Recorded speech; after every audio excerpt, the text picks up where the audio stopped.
இடங்களுக்கு நாம் போகிறோம், பல்வேறு காரியங்களை செய்வதற்காக நாம் பயணிக்கிறோம். நாம் தனியாக இருப்பதாக நாம் நினைக்கிறோம். என் கூட யாருமே இல்லை, என்னை வழிநடத்த, எனக்கு பக்கபலமாக என்னை தூக்கிவிட, என்னை உதவி செய்ய எனக்கு யாருமே இல்லை. நான் தனியாக இருக்கிறேன், நான் தனியாக வாழ்கிறேன், எனக்கு உதவி செய்ய யாருமே இல்லையே, எனக்கு பாதுகாப்பு கொடுக்க யாருமே இல்லையே, எனக்கு துணையாக இருக்க யாருமே இல்லையே, தன்னந்தனியாக இருக்கிறேன். ஆண்டவர் சொல்கிறார், உன் முன்னே உன் பின்னே நான் வளைந்து சுற்றி இருக்கிறேன், முன்னும் பின்னும் நெருக்கி நெருக்கி சுற்றி என்னை ஆழ்ந்திருக்கிறேன். உம்முடைய திருக்கரத்தால் தினமும் என்னை பற்றி பிடித்திருக்கிறேன். ஆண்டவர் பிடித்திருக்கிறார், பற்றி பிடித்திருக்கிறார். தனியாக விடல, நாம் அழிந்து போக விடல, நாம் வீழ்ந்து போக விடல. கடவுள் நம்மை தாங்கி வழி நடத்திருக்கிறார். ஏனென்றால் கடவுள் நம்மை அன்பு செய்யக்கூடிய கடவுளாக இருக்கிறார். பாடுவோம். முன்னும் பின்னும் நெருக்கி நெருக்கி சுற்றி என்னை சூழ்ந்திருக்கின்றீர். முன்னும் பின்னும் நெருக்கி நெருக்கி சுற்றி என்னை சூழ்ந்திருக்கின்றீர். திருக்கரத்தால் தினமும் என்னை பற்றி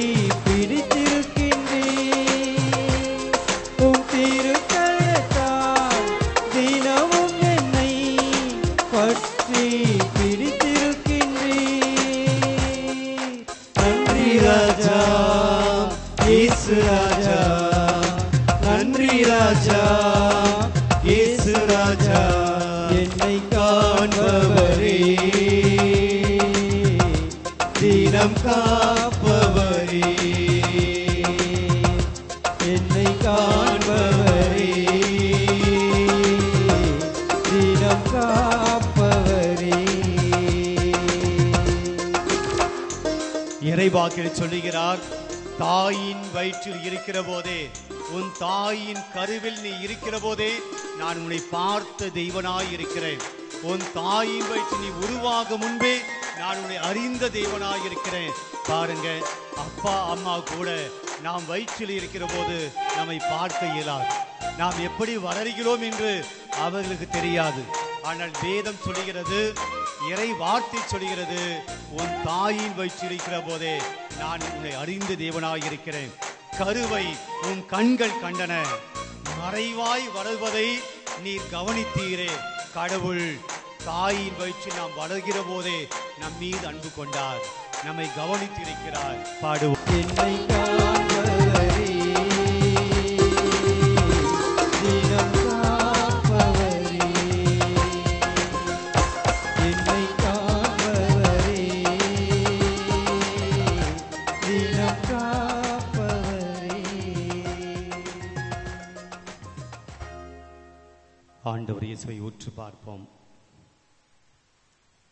இந்த தேவன் உன்னை காண்கிற தேவனாக இருக்கிறார், உன்னை பார்க்கிற கடவுளாக இருக்கிறார், நம்மை எல்லாம் அறிந்த தேவனாக இருக்கிறார், நம்மை எல்லாம் அறிந்து புரிந்து வைத்திருக்கக்கூடிய தேவனாய் இருக்கிறார்.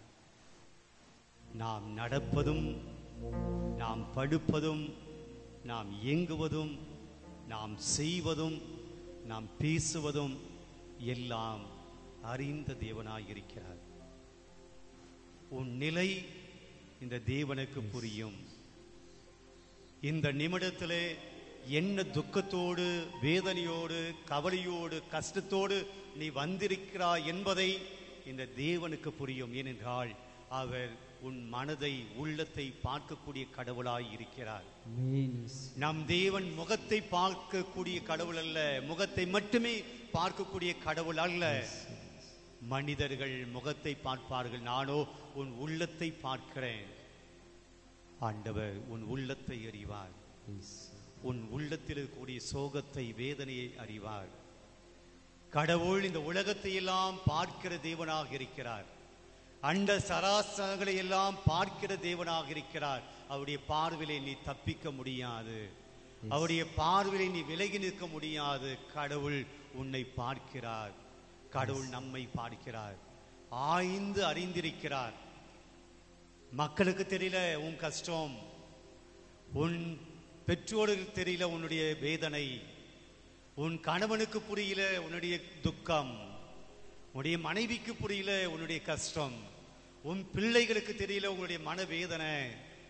இவர்கள் உன் மனதை பார்க்காமல் போகலாம். ஆனால் தேவன் சொல்கிறார், நீ யார் என எனக்கு தெரியும், உன் வேதனை என்னவென்று எனக்கு புரியும், உன் கஷ்டம் என்னவென்று எனக்கு தெரியும், உன் நிலை எனக்கு புரியும் என்று சொல்லுகிறார். பிரியமானவர்களே, நம்மை புரிந்து கொள்ளக்கூடிய கடவுள் இங்க இருக்கிறார்.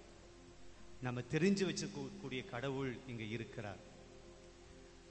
நம்ம யார் புரிந்து கொள்கிறார்களோ, நம்ம யார் அறிந்து கொள்கிறார்களோ, நம்முடைய கஷ்டம் யாருக்கு புரிகிறதோ அவர்களிடம் தான் நம்முடைய கஷ்டத்தை சொல்லுவோம், அவர்களிடம் தான் நம்முடைய வேதனையை கொட்டுவோம். நம்மை புரிந்து கொள்ளாதவர்களிடம் நாம் நம்முடைய கஷ்டங்களை சொல்லுவதில்லை. நம்மை புரிந்து கொள்ளாதவர்களிடம் நம்முடைய வேதனையை சொல்லுவதில்லை. நம்முடைய கஷ்டத்தை அலட்சியப்படுத்துகிறவரிடம் நம்முடைய கஷ்டத்தை சொல்லுவதில்லை. ஆண்டவர் சொல்கிறார், நான் உன்னை அறிகிறேன், ஆய்ந்து அறிந்து நிற்கிறேன். அமருவோம் ஒரு நிமிடம். இந்த தேவனிடம், ஆண்டவர் இயேசுவிடம், உங்க மனசுல சுமந்து வந்திருக்கக்கூடிய, உங்க மனதில் தாங்கி வந்திருக்கக்கூடிய பாரங்கள், வேதனைகள், ஏதோ அந்த ஆண்டவர்கிட்ட கொட்டிட்டு போகணும், இந்த ஆண்டவர்கிட்ட அழுதுட்டு போகணும், என் மனசை நான் ரிலாக்ஸ் ஆகிட்டு போகணும், இந்த மனசில் இருக்கக்கூடிய பாரத்தை நான் இறக்கி விட்டு போகணும் என்று மனதிலே சுமந்து வந்திருக்கக்கூடிய அந்த பாரங்களை எல்லாம் சற்று நேரம் ஆண்டவருடைய கரத்தில் இறக்கி வைப்போம்.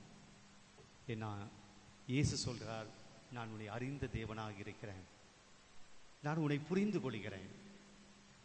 I know you, I will understand you. சற்று நேரம் ஆண்டவரை பார்த்து நம்முடைய மனசில் இருக்கக்கூடிய கவலைகளை எடுத்து சொல்லுவோம். நாம் வேடிக்கை பார்ப்பதற்காக வரல, பராக்கு பார்ப்பதற்காக வரவில்லை, சும்மா இருந்துட்டு போகணும் என்பதற்காக வரவில்லை. ஆண்டவருடைய கிருபையை தேடி வந்திருக்கிறோம், ஆண்டவருடைய ஆசீர்வாதத்தை தேடி வந்திருக்கிறோம். ஆண்டவர் சொல்றார், கேளுங்கள் கேளுங்கள் கொடுக்கப்படும். கேட்போம்.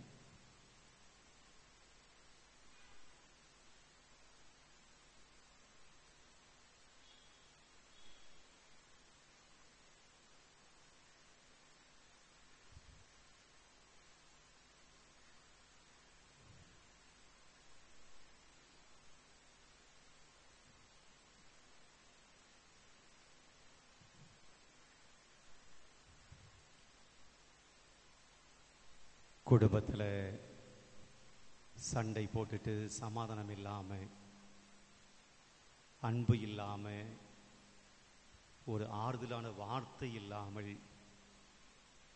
யாருமே எனக்கு இல்லையே என்கின்ற ஒரு தனிமை, துக்கம் அப்படியாக வந்திருக்கக்கூடிய சகோதரி சகோதரியே, ஏதோ ஆண்டவர் சொல்கிறார், நான் உன்னை அறிந்திருக்கிறேன், உன் நிலைமை எனக்கு புரிகிறது, நீ எந்த நிலையில இன்னைக்கு வந்திருக்கிறாய் என்பதை நான் அறிவேன். கடன் தொல்லையினால், பண பிரச்சனைகளினால் என்ன செய்வது ஏது செய்வது தெரியாமல் வந்திருக்கக்கூடிய சகோதரி சகோதரியே, உன் நிலைமை எனக்கு புரிகிறது, உன் வேதனை எனக்கு புரிகிறது. வேலை இல்லாமல், வருமானம் இல்லாமல், வேலை வாய்ப்புக்காக தேடிக்கொண்டிருக்கிற பிள்ளைகளே, ஆண்டவர் சொல்லுகிறார், உன் நிலைமை எனக்கு புரிகிறது. பலவிதமான நோய்களோடு வியாதிகளோடு வந்திருக்கக்கூடிய பிரியமானவர்களே, ஆண்டவர் சொல்லுகிறார், நான் உன்னை பார்க்கிறேன், கவனிக்கிறேன், ஆய்ந்து அறிந்திருக்கிறேன். மருத்துவர்களால் கைவிடப்பட்ட நிலையிலே வந்திருக்கிற உன்னை நான் அறிகிற தெய்வனாய், அறிந்திருக்கிற தெய்வனாய் இருக்கிறேன். ஆண்டோடைய கரத்தில் ஒப்பு கொடுங்க. உங்க கஷ்டத்தை, கவலையை ஆண்டோடைய கரத்தில் ஒப்பு கொடுப்போம்.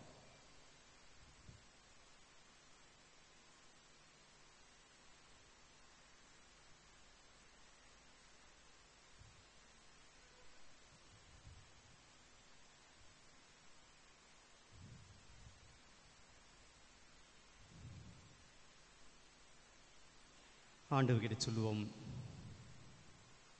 உம்மை இல்லாமல் எனக்கு யார் உண்டு? ஆண்டவர், நீங்க இல்லாம எனக்கு யாரும் இல்லை. உம்முடைய கிருபை இல்லாமல் எனக்கு யாரும் இல்லை. உம்முடைய தயவு இல்லாமல் எனக்கு யாரும் இல்லை. உம்முடைய துணை இல்லாமல் எனக்கு வேறு துணை இல்லை. உம்முடைய கரம் இல்லாமல் எனக்கு வேறு கரம் இல்லை. உம்மை இல்லாமல் எனக்கு யார் உண்டு? பாடுவோம், ஆண்டவரின் சொல்லுவோம், ஆண்டவரே எனக்கு நீங்க மட்டும்தான் ஆண்டவரே. உம்முடைய உதவி மட்டும்தான் ஆண்டவரே. உம்முடைய கிருபை மட்டும்தான் ஆண்டவரே. நான் நம்பியவர்கள் என்னை கைவிட்டார்கள். நான் அன்பு செய்தவர்கள் என்னை கைவிட்டிருக்கிறார்கள். உதவி செய்வேன் என்று சொன்னவர்கள் என்னை கைவிட்டார்கள். துன்பத்திலே உடன் இருப்பேன் என்று சொன்னவர்கள் கைவிட்டிருக்கிறார்கள். நான் தன்னந்தனியாய் இருக்கிறேன், தனி மரமாய் இருக்கிறேன். உதவிக்கென யாரும் இல்லை, அன்பு செய்வதற்கென யாரும் இல்லை. உம்மை என்று எனக்கு யார் உண்டு இறைவா? உம்மை இல்லாமல் எனக்கு யாரும் இல்லை. பாடுவோம்.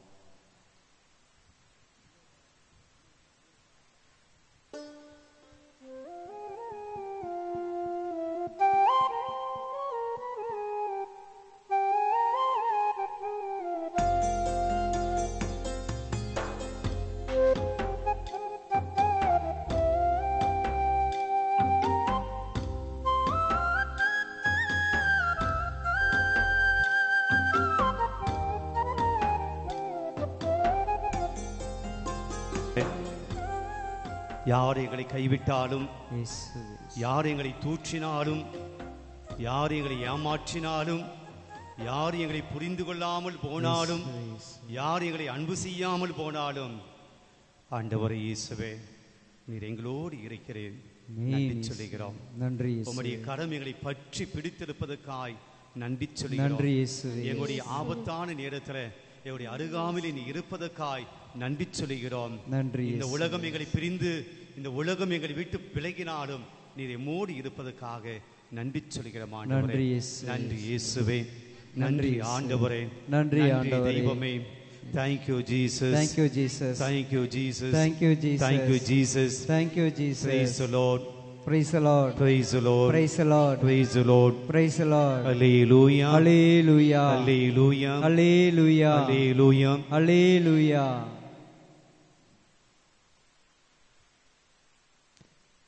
இன்றைய முதல் வாசகம், திருப்பலிக்கு நாம் படிக்கக்கூடிய முதல் வாசகம் 2 கொரிந்தியர் 8ஆம் அதிகாரம் 1 முதல் 9 முடிய.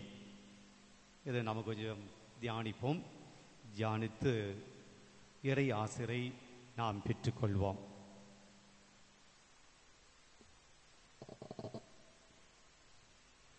ரெண்டு கொரிந்தியர் அதிகாரம் 8 இறை வார்த்தைகள் 1 முதல் 9 முடிய. இறை வாசியுங்கள். சகோதர சகோதரிகளை,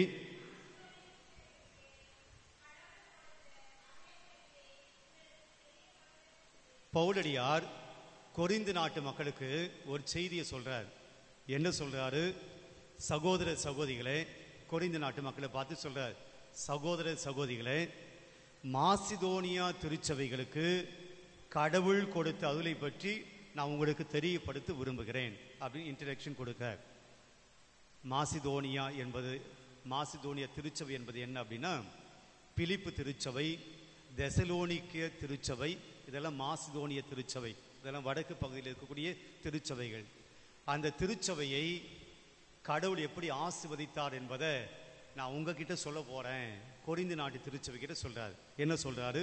2வது வசனம், அவர்களுக்கு ஏற்பட்ட இன்னல்களால் கடுமையாக சோதிக்கப்பட்டார்கள். இந்த மாசிதோனிய திருச்சபைக்கு இன்னல்கள் வந்துச்சு, கடுமையா சோதிக்கப்பட்டாங்க, நிறைய துன்பப்பட்டாங்க. இயேசுவை ஏத்துக்கிட்டதுனால நிறைய துன்பப்பட்டார்கள், சோதிக்கப்பட்டார்கள், அல்லலுற்றார்கள். ஆனால் அவர்கள் சோதிக்கப்பட்ட போதும் அவர்கள் எப்போதும் எப்படி இருந்தாங்களாம்?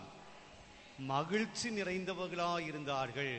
கஷ்டம் வருது, துன்பம் வருது, பிரச்சனைகள் இருக்கு, இயேசுவை ஏற்றுக்கொண்டதுனால அங்க நிறைய பேர் சாகடிக்கப்பட்டார்கள், துன்புறுத்தப்பட்டார்கள். ஆனாலும் அவங்க எப்படி இருந்தாங்களாம்? மகிழ்ச்சியோடு, மகிழ்ச்சியா நிறைந்திருந்தார்கள். அடுத்து சொல்றார், அவர்கள் வறுமையில் மூழ்கி இருந்தாலும் அவங்க ரொம்ப வசதியா இல்லை, ரொம்ப வளமையோடு இல்லை. அவர்கள், நாம தான் நினைக்கிறோம், வளமை வந்துருச்சுன்னா, செல்வாக்கு வந்துருச்சுன்னா, பணம் வந்துருச்சுன்னா நம்முடைய வாழ்க்கையில மகிழ்ச்சி நிறைந்திருக்கும், சந்தோஷம் நிறைந்திருக்கும். ஆனால் பவுலுடைய சொல்றாரு, அவர்கள் சோதிக்கப்பட்டார்கள், இன்னலுற்றார்கள், அவர்கள் துன்புறுத்தப்பட்டார்கள், ஆனால் அவர்கள் மகிழ்ச்சியா இருந்தாங்க. அடுத்த வாக்கியம் சொல்லுது, அவங்க மகிழ்ச்சியா இருந்ததுக்கு பணம் இருந்துச்சு இல்ல, சொத்து இருந்துச்சு இல்ல. என்ன சொல்றாரு? அவர்கள் வறுமையில் மூழ்கி இருந்தார்கள். வறுமை இருந்துச்சு அவங்களுக்கு, பசி பட்டினி இருந்தது, அடுத்த வேளைக்கு உணவு இல்லை. ஆக வறுமையில் மூழ்கி இருந்தாலும் அவர்கள் வல்லன்மையோடு வாரி வழங்கினார்கள். யாருக்கு கொடுத்தாங்க? அவங்க ஏழைகள் தான், அவர்கள் வறுமையில் தான் வாடினார்கள். ஆனால் தங்களிடம் இருந்ததை வாரி வழங்கினார்கள்.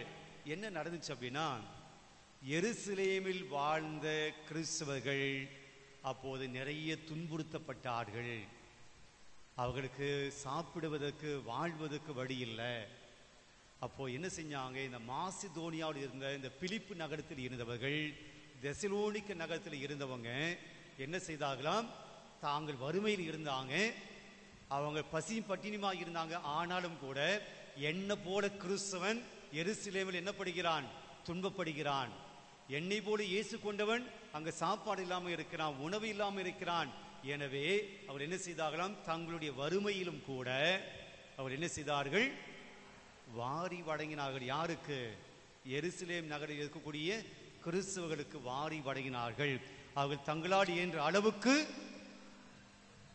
3வது வசனம், அவர்கள் தங்களால் இயன்ற அளவுக்கு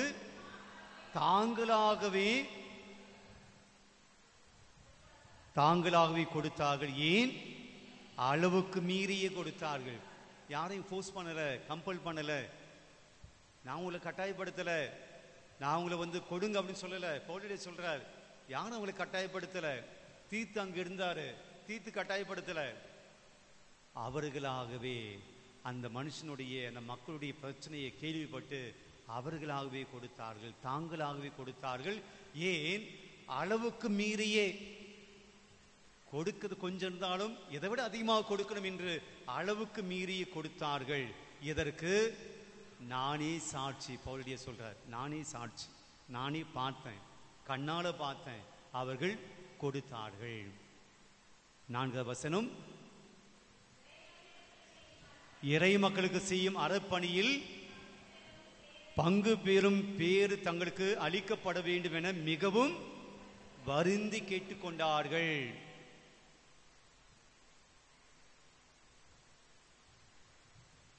நீங்க நடுவில் டிஸ்டர்ப் பண்ணீங்க, தெரியுதுங்களா?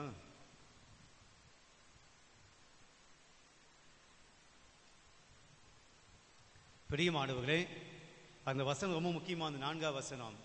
இறை மக்களுக்கு செய்யும் அறப்பணியில் பங்கு பெறும் பேறு தங்களுக்கு அளிக்கப்பட வேண்டும் என்று மிகவும் வருந்தி கேட்டுக்கொண்டார்கள். என்ன அர்த்தம் அது?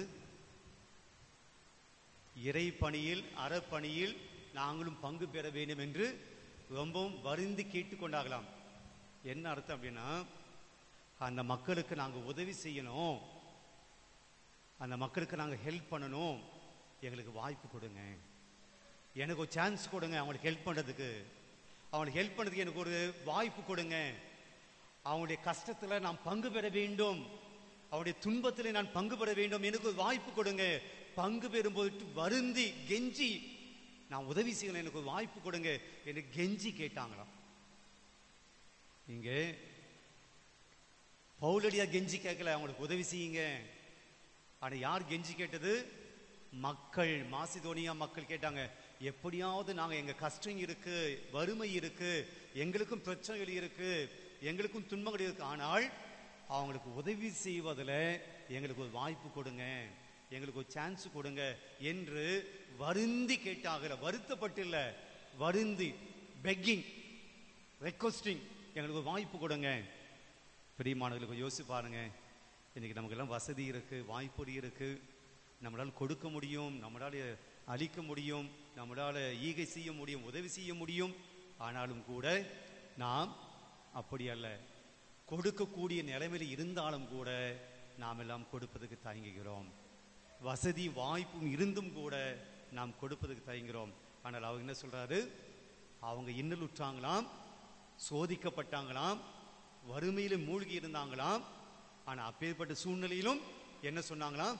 நாங்க அவங்களுக்கு உதவி செய்யணும், எங்களுக்கு ஒரு வாய்ப்பு கொடுங்க என்று கெஞ்சி கேட்டுக்கொண்டார்கள். அடுத்து, நாங்கள் எதிர்பார்த்ததுக்கு மேலாக அவர்கள் தங்களை முதன்மையாக ஆண்டுக்கு அர்ப்பணித்தாங்க. பாருங்க, தங்க கிட்ட இந்த பணத்தை மட்டும் அவங்க கொடுக்கல, தங்க கிட்ட இந்த உடைமைகளை மட்டும் கொடுக்கல, தங்களையும் இருந்த உணவை மட்டும் கொடுக்கல, மாறாக யாரை கொடுத்தார்கள்? தங்களையே ஆண்டவருக்கு அர்ப்பணித்தார்கள். சில சமயத்தில் நம்மகிட்ட இருக்க பணத்தை கொடுத்துடுவோம், நம்மகிட்ட இருக்கக்கூடிய அரிசி பருப்பெல்லாம் கொடுத்துடுவோம், நம்மகிட்ட இருக்க உடைகளை கொடுத்துடுவோம், சில கை காசு கொடுத்துடுவோம். ஆனால் ஆலய பணிக்கு நாம் செய்ய மாட்டோம். we don't work.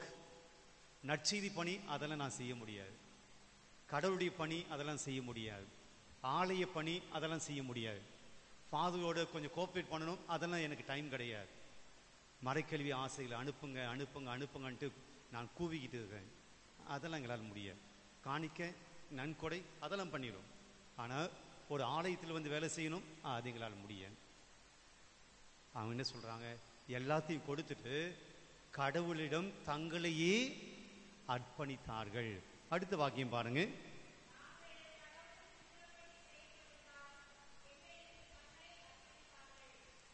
எனவே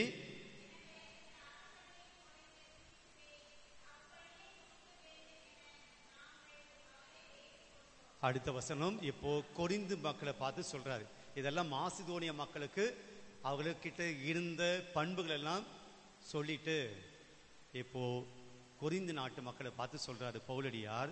7ஆம் வசனம், நம்பிக்கை, நாவன்மை, அறிவு, பேரார்வம் ஆகிய அனைத்தையும் மிகுதியாக கொண்டிருக்கிறீர்கள். கொரிந்து நாட்டு மக்களை பார்த்து சொல்றாரு, உங்ககிட்ட நம்பிக்கை இருக்கு, கடவுள் மேல நீங்க நம்பிக்கை வச்சிருக்கிறீங்க, வெரி குட். உங்ககிட்ட நாவன்மை இருக்கு, நீங்க நல்லா பேசுறீங்க, கடவுளை பத்தி நல்லா போதிக்கிறீங்க, கடவுள்கிட்ட நல்லா ஜெபம் பண்றீங்க, இறைவார்த்தையெல்லாம் நீங்க பேசுறீங்க, நாவன்மை இருக்கிறது, வெரி குட். என்னென்ன இருக்கு? நம்பிக்கை இருக்கு, நாவன்மை இருக்கு. அடுத்து என்ன இருக்காங்க? அறிவு. நீங்களாம் நல்ல அறிவாளிகள், நல்ல சிந்திக்கிறீங்க, உங்களிடம் அறிவும் இருக்கிறது, வெரி குட். அடுத்து என்ன இருக்கிறதாம்? பேர் ஆர்வம். நீங்கள் கடவுளுடைய காரியங்களில் பேரார்வம் இருக்கிறது, எங்கள் மீது நீங்க அன்பு கொண்டு இருக்கிறீங்க, நாங்க நல்லா இருக்குன்னு சொல்லி நீங்க ஆசைப்படுறீங்க, வெரி குட். எல்லாம் ஆகிய அனைத்தும் மிகுதியாக கொண்டிருக்கிறீர்கள். எங்கள் மேல் நீங்கள் கொண்டுள்ள அன்பும் பெருகி கொண்டே வருகிறது, எங்க மேல ரொம்ப பாசமாக்குறீங்க, ரொம்ப சந்தோஷம். பவுலோடைய அப்படியே நாசுக்கா குத்துற, நல்ல கடவுள் மேல நம்பிக்கை வச்சுக்கிறீங்க, நல்லா பேசுறீங்க, அறிவாளியா இருக்கிறீங்க, எங்க மேல அன்பெல்லாம் கொண்டு இருக்கிறீங்க, சரிதான், வெரி குட்.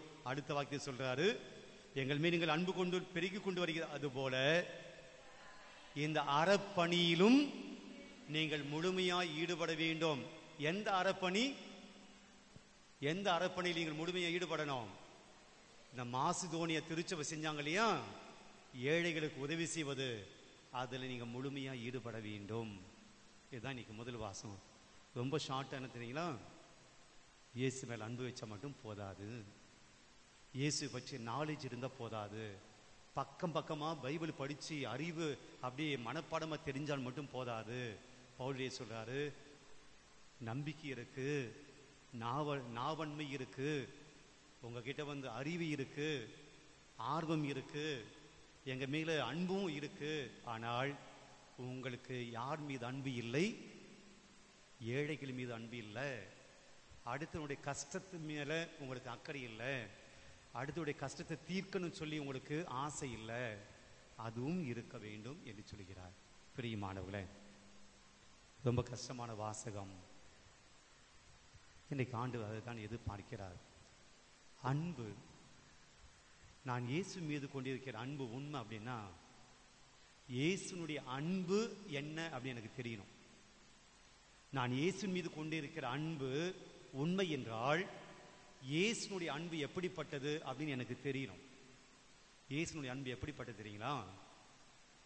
எங்கே பசியாக இருந்தா அவர் இறக்கப்பட்டார், எங்கே சாப்பாடு இல்லாமல் இருந்தா சாப்பாடு கொடுத்தார், எங்கே நோயுற்றுகளை பார்த்தா தொட்டார், சுகம் கொடுத்தார், கண்ணீரோடு வந்தவர்களுக்கு ஆறுதலை கொடுத்தார், அந்த கைம்பெண்ணுடைய மகனை உயிர்ப்பித்து கொடுத்தார், இறந்து போன லாசரை உயிர்ப்பித்து கொடுத்தார். எல்லாரும் பாவி பாவின்னு சொல்லி சக்கை ஒதுக்குனாங்க இல்லையா, அவனை அவன் வீட்டுக்கு நான் போறான்னு சொன்னார். பாவிகளை நேசித்தார். அந்த விபச்சார பெண்ணை கல்லால் அடித்து சாகடிக்குன்னு சொல்லும்போது அந்த பெண்ணுடைய மனசை புரிஞ்சுக்கிட்டார். இதுதான் ஜீசஸ்னுடைய அன்பு, இதுதான் இந்த தேவனுடைய அன்பு. நான் இந்த தேவனை அன்பு செய்கிறேன் என்றால் அந்த தேவனுடைய அன்பு எனக்குள் இருக்கணும். நான் அப்படிப்பட்டவனா மாறணும். வெறும் நான் ஜீசஸ் அன்பு பண்றேன், நான் இயேசு அன்பு செய்கிறேன், நான் கடவுளை அன்பு செய்கிறேன் சொல்லிட்டு இந்த ஜீசஸினுடைய அன்புக்குள்ள இருக்கக்கூடிய இந்த பரிவு, இந்த இரக்கம், இந்த கருணை, இந்த கரிசனை, ஏழைகள் மீது கொண்டிருக்கக்கூடிய ஒரு நாட்டம், இதெல்லாம் இல்லை அப்படின்னா நம்முடைய அன்பு எல்லாம் ஒரு வேஷம்தான். கண்களை மூடுவோம், ஆண்டவருடைய கரத்தில் நம்மை ஒப்புக் கொடுப்போம்.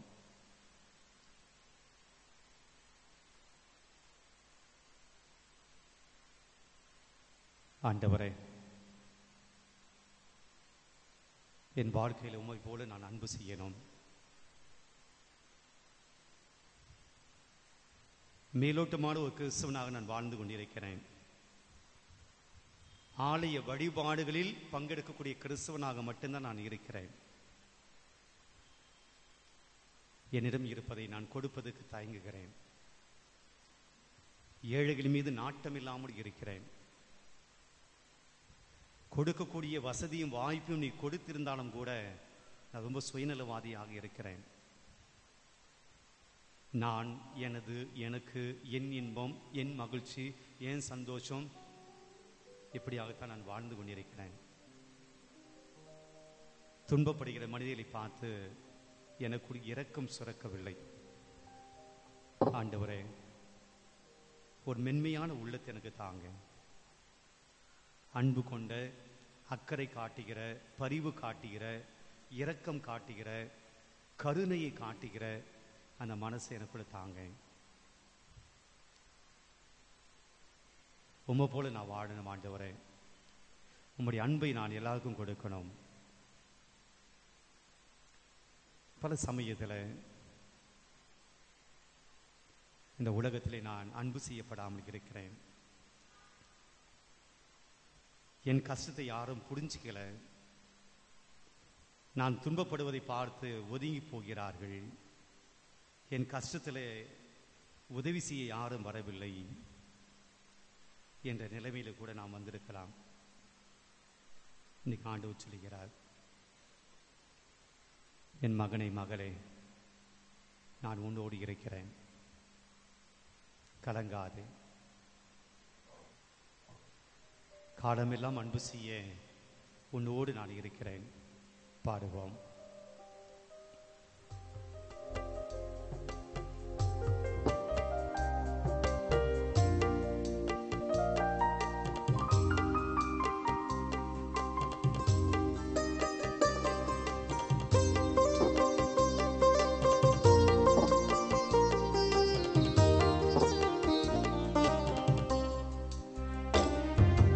கலங்காதே என் நெஞ்சமே,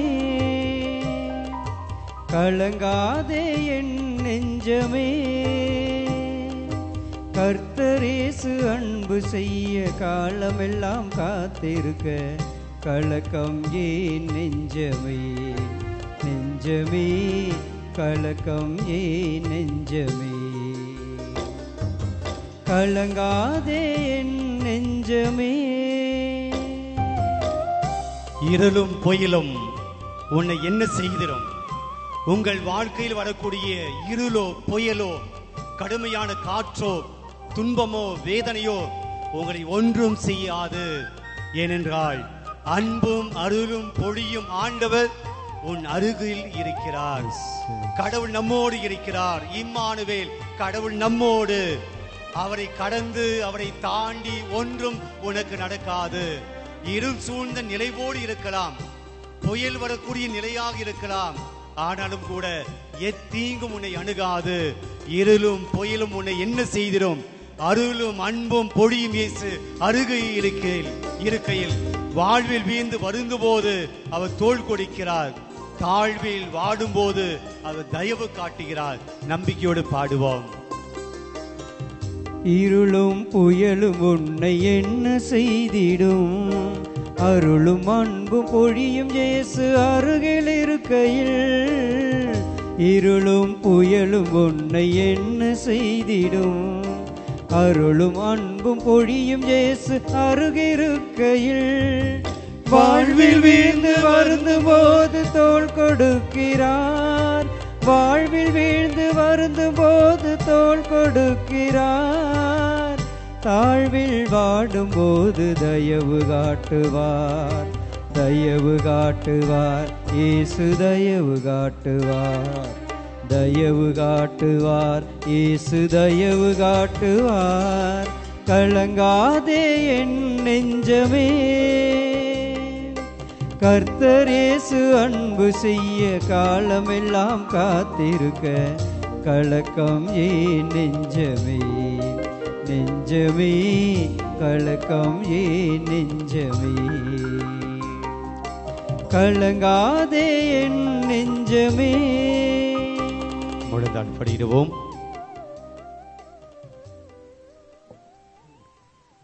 பிரியமானவர்களே, கலங்கி போய் வந்திருக்கிறீர்களா? மனசுல ஏதோ கலக்கம், வேதனை, கவலை, வருத்தம். என்னை இப்படி நடந்துச்சு, என்னை இப்படி பேசிட்டாங்களே, என்னை இப்படி ஏமாத்திட்டாங்களே, என்னை இப்படி பண கஷ்டம், மன கஷ்டம் வந்துடுச்சு, இந்த வியாதி வந்துடுச்சு. கலங்கி போய் வந்திருக்கிறீர்களா? இயேசு சொல்கிறார், கலங்காதே, நான் உன்னோடு இருக்கிறேன், உன்னை வழி நடத்துவேன். ஏதோ என்னுடைய ஆசிரை கொடுக்க போகிறேன், என்னுடைய துணை உனக்கு இருக்கும் என்ற நம்பிக்கையை கொடுக்கிறேன். நான் உன்னை வாழ வைக்கப் போகிறேன் என்ற உறுதியை தருகிறேன். நீ வீழ்ந்து போக மாட்டாய், நீ அழிந்து போக மாட்டாய். உன்னை இந்த உலகத்தில் உன்னை வெல்லக்கூடியவர்கள் யாரும் இல்லை. நான் உன்னை உயர்வான இடத்துல வைக்கிறேன், எல்லோரும் உன்னை பார்க்கக்கூடிய இடத்துல வைக்கிறேன். கலங்காதே, பயப்படாதே, அஞ்சாதே. ஆண்டவருடைய ஆசீர்வாதத்தை பெறுவோம். மாண்புய கீதம் பாடுவோம்.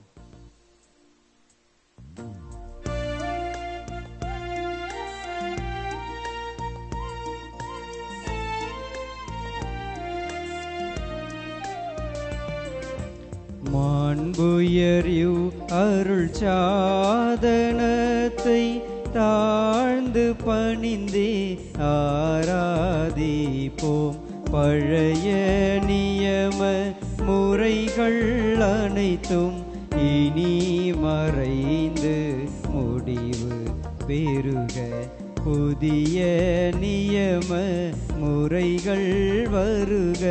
புலன்களாலே மனிதன் இதனை அறிய இயலா. குறைகள் நீக்க விசுவாசத்தின் உதவி பெருக. பிதாவர்க்கும் சுதனிவர்க்கும் புகழ்ச்சியோடு வெற்றியார்க்கும் மீட்பின் பெருமை மகிமையோடு வலிமை வாழ்த்து யாவோமாக. இருவரிடமாய் வருகின்றவராம் தூய ஆவி ஆனவர்க்கும் அளவில்லாத சம புகழ்ச்சி என்றுமே உண்டாகுக.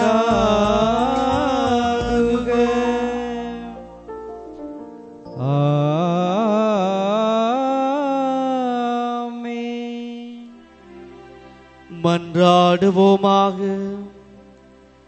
இறைவா, இந்த வியப்புக்குரிய அருள் அடையாளத்திலே உம்முடைய பாடுகளின் நினைவை எங்களுக்கு விட்டு சென்றீர். உமது திருவுடல் திருத்தம் ஆகியவற்றின் தூய மறைபொருளை வணங்கும் நாங்கள் உமது மீட்பின் பயனை விடாமல் துழித்துணர்ந்து மகிழ அருள்வீராக. தந்தையாகிய இறைவனோடு தூய ஆவியாரின் ஒன்றிப்பில் இறைவனாய் என்றென்றும் வாழ்ந்து ஆட்சி செய்கின்ற உம்மை மன்றாடுகின்றோம்.